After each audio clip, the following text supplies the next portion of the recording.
Friends, welcome back to Viji's school cooking. எல்லோரும் எப்படி இருக்கீங்க? சேஃபாக இருக்கீங்களா? இன்றைக்கி நம்ம சேனலில் ரவா கேசரி கல்யாண வீடுகளில் எப்படி செய்வாங்களோ அதே மாதிரி நம்ம வீட்டில் எப்படி செய்யலான்னு பார்க்கலாம். நிறைய பேருக்கு ரவா கேசரி சரியாக வராது. ஒன்று கட்டி கட்டியாக வரும், அப்படி இல்லைனா கேக்கு மாதிரி வந்துடும். உதிரி உதிரியாக தலைன்னு நம்ம கல்யாண மண்டபத்தில் சாப்பிட்ற மாதிரி கேசரி எப்படி செய்யலான்னு வீடியோக்குள்ளே போய் பார்க்கலாம். ஸோ வீடியோ ஸ்கிப் பண்ணாமல் பாருங்கள். ஸ்டவ் ஆன் பண்ணிவிட்டு ஒரு அடி கனமான கடாய் வச்சுக்கோங்க, இல்லை நான்ஸ்டிக் கடாய் இருந்தால் அது வச்சுக்கோங்க. இது மாதிரி ஒரு கப்பு ஒன்று எடுத்துக்கோங்க. அதில் தான் எல்லாத்தையுமே நீங்கள் அளந்துக்கணும். நான் இந்த கப்பால் ஒரு 3/4 கப் அளவுக்கு எண்ணெய் சேர்த்துக்கிறேன். எந்த வித ஒரு ஃப்ளேவரும் இல்லாத ரீஃபைண்ட் ஆயில் தான் நான் சேர்க்குறேன். நீங்கள் 3/4 கப்புக்கு பதில் 1 கப்பு சேர்த்திங்கன்னா உங்களுக்கு நல்லா தலைன்னு வரும். நான் 3/4 கப் அளவுக்கு தான் சேர்க்குறேன். எண்ணெய் நல்லா சூடானதும் அதில் ஒரு கைப்பிடி முந்திரியும் ஒரு கைப்பிடி திராட்சையும் நல்லா பொன்னிறமாக வறுத்து எடுத்துக்கலாம். இப்போது எண்ணெய் நல்லா சூடாக இருக்குது. இப்போ நான் அடுத்து திராட்சையை நல்லா பொரித்து எடுத்துக்கிறேன். இந்த சூடான எண்ணெயில் நாம் 1 கப் அளவுக்கு ரவை சேர்க்க போகிறோம்.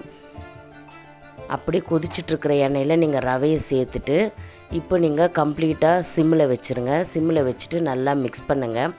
இந்த எண்ணெயில் ரவை நல்லா வெந்து வரும், நல்லா வறுந்தும் வரும். ரொம்ப நீங்கள் ஹை ஃப்ளேம் வச்சிட்டிங்கன்னா தீஞ்சு போயிடும். அதனால் சிம்மில் வச்சுட்டு ஒரு 2 நிமிஷம் நல்லா மிக்ஸ் பண்ணி விடுங்க. இப்போ பார்த்திங்கனாலே தெரியும், எந்தவித கட்டிகளும் இல்லாமல் அந்த எண்ணெய் நல்லா ரவையை நல்லா உறிஞ்சுது. இப்போது நீங்கள் எந்த கப்பில் ரவை அளந்தீங்களோ அதே கப்பில் 3 கப் அளவுக்கு தண்ணி சேர்த்துக்கலாம். 1 கப் ரவைக்கு 3 கப் அளவு தண்ணி தான் கரெக்டான மெஷர்மெண்ட்டு. இப்போ சேர்த்துட்டு அதே சிம்மில் வச்சுட்டு நல்லா மிக்ஸ் பண்ணி விட்டுருங்க. இப்போது ஒரு மூடி போட்டு நீங்கள் ஒரு 2 நிமிஷம் சிம்மில் வச்சு எடுங்க. அப்போது பார்த்திங்கன்னா அந்த ரவை அந்த எண்ணெயெல்லாம் நல்லா உறிஞ்சி நல்லா இன்னும் கொஞ்சம் வெந்து நம்மளுக்கு டபுள் மடங்காக இருக்கும். நம்ம போட்ட ரவையை விட டபுள் மடங்கு நம்மளுக்கு வந்திருக்கும். அதே சமயம் பார்த்திங்கன்னா எந்தவித கட்டிகளும் இல்லாமல் இருக்கும். உங்களுக்கு பார்த்தா தெரியும்.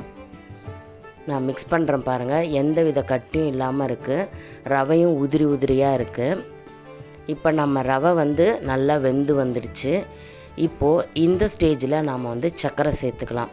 1 கப் ரவைக்கு 2 கப் அளவுக்கு சர்க்கரை கரெக்டான மெஷர்மெண்ட்டு, கரெக்டான ஸ்வீட்டும் கொடுக்கும். இப்போது இந்த சர்க்கரையை சேர்த்துட்டு நல்லா மிக்ஸ் பண்ணிவிடுங்க. இது எல்லாமே நீங்கள் சிம்மில் வச்சு தான் செய்யணும். சர்க்கரை கொஞ்சம் கொஞ்சமாக இலகி கொடுக்கும், நல்லா தண்ணி ஆகிடும். நீங்கள் பயப்படாதீங்க.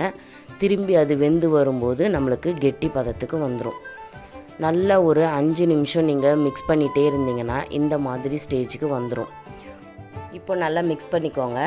இப்போ நாம் ஃப்ளேவருக்கு, அதாவது வாசனைக்காக ஏலக்காய் தூள் சேர்த்துக்கலாம். ஏலக்காயை நல்லா இடிச்சிட்டு அந்த மேலே இருக்கிற தோலை எடுத்துகிட்டு அந்த விதையை நல்லா பவுடர் பண்ணிவிட்டு 1 ஸ்பூன் அளவுக்கு சேர்த்துக்கோங்க. ஃப்ரெஷ்ஷாக ஏலக்காயை இடித்து சேர்த்துட்டிங்கன்னா ரொம்ப நம்மளுக்கு டேஸ்ட்டாக இருக்கும். அந்த ஃப்ளேவர், அந்த வாசனை ரொம்பவே சூப்பராக இருக்கும். இப்போ பார்த்திங்கன்னா நான் கலந்து கொடுக்குறேன். அந்த ரவை கடாயில் ஒட்டவே இல்லை. நல்லா மிக்ஸ் பண்ணிகிட்டே வாங்க. இப்போ அந்த ஏலக்காய் தூள் நல்லா மிக்ஸ் ஆகிடுச்சு. அடுத்ததான் நம்ம கேசரிக்கு கலர் கொடுக்க போகிறோம். நான் ஆரஞ்சு ஃபுட் கலர் தான் சேர்க்குறேன்.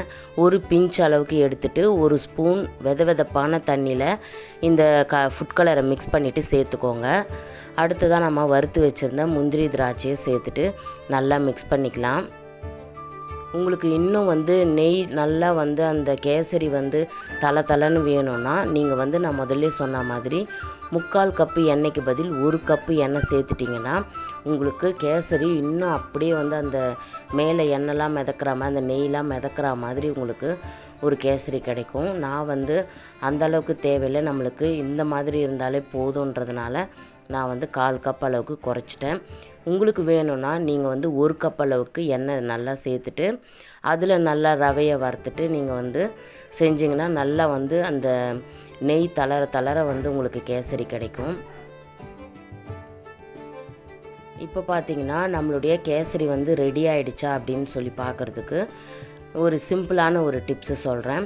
கேசரியில் கொஞ்சமாக எடுத்துட்டு கையில் ஒரு உருண்டை மாதிரி பிடிச்சி பாருங்கள். கையில் ஒட்டாமல் வந்ததுன்னா நம்மளுடைய கேசரி ரெடி ஆகிடுச்சின்னு அர்த்தம். பார்த்திங்கனாலே தெரியும். நான் எடுத்து உருண்டை பிடிக்கிறேன் பாருங்கள். கையில் நம்மளுக்கு ஒட்டாமல் வருது. இப்போ நம்மளுடைய கேசரி கரெக்டான பதத்தில் இருக்குது. இப்போ நீங்கள் ஸ்டவ் ஆஃப் பண்ணிவிட்டு நீங்கள் சர்வ் பண்ண ஆரம்பிச்சிடலாம். நம்மளுடைய கல்யாண வீட்டு கேசரி சூப்பராக ரெடி ஆகிடுச்சு. நல்லா வந்து ரவை வந்து ஒன்றோட ஒன்று ஒட்டாமல் உதிரி உதிரியாக சூப்பரான ஒரு ரவா கேசரி ரெடி ஆகிடுச்சு. நீங்கள் இதை வந்து நீங்கள் காலையில் செஞ்சுட்டு நீங்கள் நைட்டு வரைக்கும் வச்சுருந்தீங்கன்னா கூட இதே கன்சிஸ்டன்சியில் தான் இருக்கும். காரணம் ஏன்னு பார்த்தீங்கன்னா, நம்ம ரவையில் அந்த எண்ணெயில் வந்து ரவையை வறுத்ததுனால நம்மளுக்கு அந்த கன்சிஸ்டன்சி அப்படியே இருக்கும். நிறைய பேர் வந்து நெய் அதிகமாக ஊற்றுறதுக்கு யோசிப்பீங்க.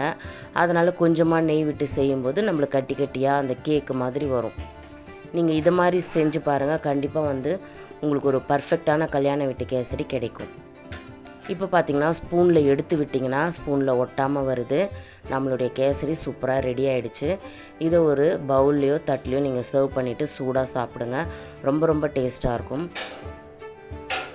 ஓகே ஃப்ரெண்ட்ஸ், இந்த வீடியோ கண்டிப்பாக உங்களுக்கு பிடிச்சிருக்குன்னு நினைக்கிறேன்.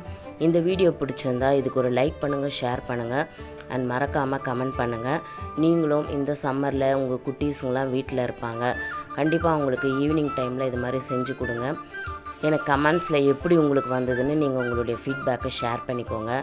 அண்ட் உங்களுக்கு தெரிஞ்ச ஒரு மெத்தடு எதுனா இருந்ததுன்னா அதையும் நீங்கள் என்கிட்ட ஷேர் பண்ணிக்கோங்க. நான் கண்டிப்பாக ஃபாலோ பண்ணிக்கிறேன். ஓகே ஃப்ரெண்ட்ஸ், இந்த வீடியோ கண்டிப்பாக உங்களுக்கு பிடிச்சிருக்குன்னு நினைக்கிறேன். இந்த வீடியோ பிடிச்சிருந்தா நம்ம சேனலை லைக் பண்ணுங்கள், ஷேர் பண்ணுங்கள், கமெண்ட் பண்ணுங்கள். நெக்ஸ்ட் ஒரு இன்ட்ரெஸ்டிங்கான வீடியோவில் சந்திக்கிறேன். Until then, bye from Vijis. Thanks for watching.